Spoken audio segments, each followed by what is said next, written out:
আমরা এই মুহূর্তে এসেছি সাক্ষাৎকার নেওয়ার জন্য একজন বিখ্যাত ব্যবসায়ীর কাছে।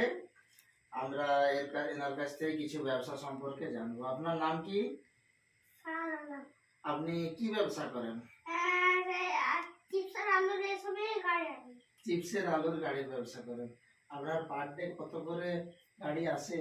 পার ডে 900-600 করে আসে। 900-600 গাড়ি আলু?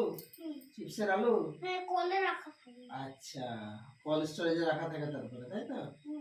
আচ্ছা, তার মানে আপনার তো অনেক বড় ব্যবসা। আর আপনার কেমন প্রফিট হয়?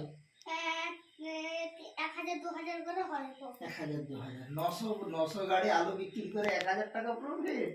মানে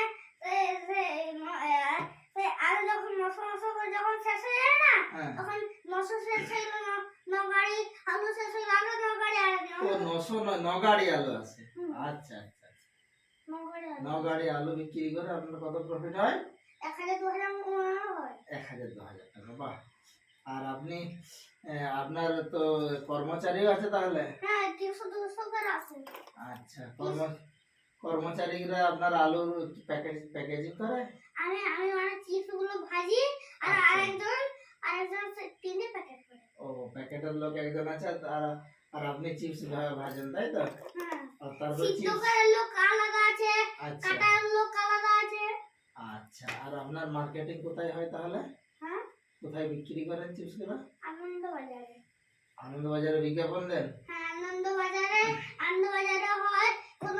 আনন্দবাজারে আবার আমি সেই আমার 4টে ব্যবসা আছে, চিপসের, কোকো কোলার, আবার পিৎজা। 3টে ব্যবসা আমার মোট চালাই। ও, 3টে ব্যবসা? চিপস, কোকো কোলা আর পিৎজা? হ্যাঁ, 3টে একসঙ্গে চালাই একদিন। আচ্ছা, আপনার ফ্যাক্টরি আছে তাহলে? সব আলাদা আলাদা আছে। আলাদা আলাদা ফ্যাক্টরি আছে? হ্যাঁ, সসের আলাদা আছে। আবার সসেরও ফ্যাক্টরি আছে? হ্যাঁ, সসগুলো আছে। সসগুলো বোতলে ভরে আর আমরা কিনে সাজাই। সব টেবিলগুলো সাজাই। আচ্ছা আচ্ছা আচ্ছা, বাহ। আর আপনি তাহলে এত টাকা যে ইনকাম করেন, আপনার কি 4 চাকা 5 চাকা কিছু আছে? থার এসব কি? ও, থার আছে?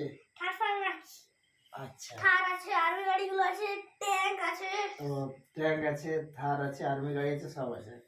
আপনি হাত নামিয়ে কথা বলুন। আর এখন তাহলে ব্যবসা কেমন চলছে বলুন? ভালোই চলছে। ভালোই চলছে। আর কাস্টমার এখন ঠিকঠাক আছে? হ্যাঁ, ঠিকঠাক আছে। আগে তো প্রথম ঠিকঠাক চালাতে পারতাম, এখন ঠিকঠাক অভ্যাস হয়ে গেছে। বাহ, এটা খুব সুন্দর কথা বলেছেন।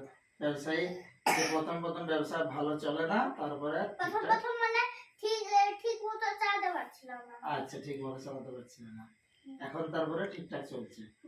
বাহ, খুব ভালো। আমরা আপনার সাক্ষাৎকার নিলাম। আর তার সঙ্গে আবার ডিম চপের দোকান করেছি। ডিম চপেরও দোকান আছে? 4 রকমের দোকান আছে। আচ্ছা আচ্ছা আচ্ছা, তাহলে আপনার ব্যবসা এখন তাহলে ভালোই চলছে। ঠিক আছে, আর আমাদেরকে কিছু উপহার দেবেন, কিছু গিফট দেবেন? কি দেবেন? আপনি যদি বলেন কোনো আলু ফ্যাক্টরি চান তাহলে দেবেন। আচ্ছা, আলু ফ্যাক্টরিতে গেলে আলু ফ্যাক্টরিতে আপনার নাম সব লিখতে হবে, তারপর নাম্বার, তারপর আপনাদেরকে খাওয়া হবে। আচ্ছা আচ্ছা, ঠিক আছে, ধন্যবাদ। আপনি ভালো থাকুন। হ্যাঁ, আমরা সাক্ষাৎকার দিলেন, মূল্যবান সময় দেওয়ার জন্য অসংখ্য ধন্যবাদ। বিখ্যাত ব্যবসায়ী শেখ সাদ আলম।